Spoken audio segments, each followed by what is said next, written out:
one of the worst performers in the S&P 500 this year is finally having a good go out, and shares of Lululemon are up right now by about 9% this morning on the back of results that surprised many bears that rated the stock prior to the report. The athletic retailer saw surging demand overseas as it navigates a more cautious consumer here in America, and North America specifically here for the Canadian-based company. For a deeper dive into the latest results, we're joined by Janine Stichter, who's the BTIG Consumer Retail and Lifestyle Brands Analyst. Great to have you here with us. Let's break this down because it was interesting, the strength that they're seeing in the non-North American parts of the world, while it seems like there was some flattening here, and that could perhaps impact some of the outlook as well.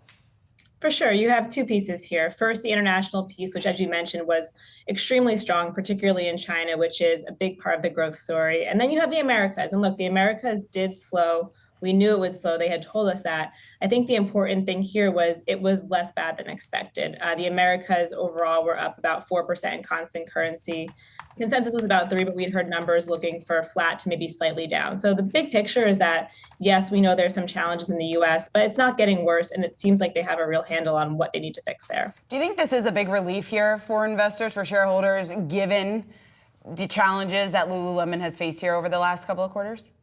For sure. I think it's a huge sigh of relief. There were a ton of nerves coming into this quarter around the Americas business potentially decelerating more than we expected. I remember we also had a management change. We had the chief product officer leaving just 2 weeks ago to go to Vans, which is part of VF Corp. And I think that really spooked people. So there was a ton of fear coming into this print. And the bottom line is things are okay. Things are stable.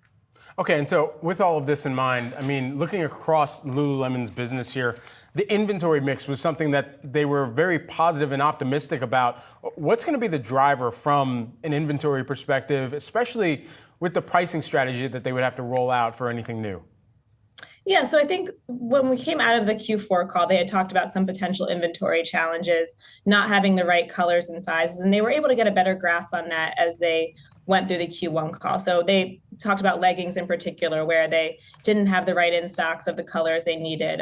In accessories, which has been a strong growth driver, they're seeing growth on top of that now with some of their newer, higher price items, but they just didn't have enough.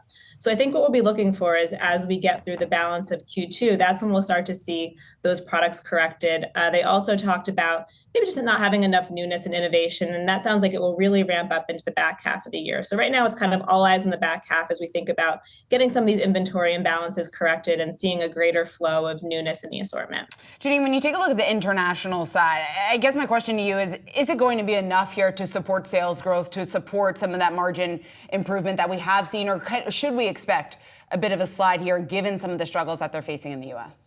Yeah, I think the international is going to be a huge piece of the growth story and can help them support double-digit growth over the medium term. If you look at China, they have proof of concept there. It's $1 billion business just in mainland China, but they're still growing 40% plus annually, and we think that can continue for a long time. With that said, I think as we think about the stock from here, people are really focused on the U.S. business, and we need to see that U.S. business reaccelerate the way that they're telling us it's going to in the back half, for us to get a multiple on the stock similar to what we've gotten in the past. So we're really looking for a re-rating in the back half as we see the U.S. business reaccelerate. We're seeing a ton of new entrants into the golf landscape right now, and Sean is laughing at me right now. This is serious for Lululemon. I was waiting for you. I'm surprised it took us this long to get there, but that's kind of me too. But at the end of the day, this is a major driver that the company is really looking forward to as a catalyst. How much of a catalyst is golf for Lululemon's business?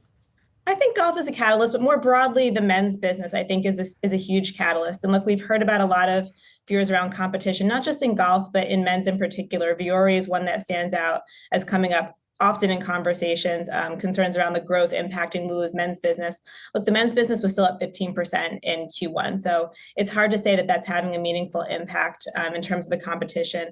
We think overall there's a lot of runway for the male business, which has historically just been underserved for both Lulu and for the broader landscape. So I think that men's is still a big growth driver and wouldn't worry as much about the competition. I think it just kind of speaks to a market that has a lot of white space in it. You know, It's interesting, especially over the course of this year, we've seen a lot of the performance wear brands really lean into some of their big athletic profiles and their, worldwide known names, if you will, whether that's New Balance leaning into Coco Gauff, or whether that's Nike and the, of course, treasure trove of different athletes that they work with over the course of this year. I mean, it's great that the NBA Finals are starting today. They could probably lean into Luka Doncic a little bit more, or Jason Tatum. All these things considered, there's never a huge name that Lululemon has had to hang its hat on. Do they need to start considering anyone? Yeah, I think their strategy has historically been more grassroots. And look, they still have celebrity endorsements. They still have athletes that they work with who maybe aren't as much household names as some of the other athletic brands, but still are relatively well known in their fields and are known for what they do. I think they're going to stick with that. I think it makes sense. It's more of a broad approach where they're trying to connect with the core consumers of these products versus having just one name that you attach yourself to. And look, there can be risk with attaching yourself to just one or two big names too. Those celebrity profiles can come and go. They can have their moments where they are extremely strong and moments where you'd rather not be associated with them as much. So I think it's more of a broad strategy, a little bit more of a grassroots approach. I think that will continue to work for them versus trying to just sign up one or two big names and really taking a concentrated angle. All right, Lululemon shares up just about 9% here this morning. Janine Stichter, BTIG's Consumer Retail and Lifestyle Brands Analyst. Thanks so much for joining us. Thank you.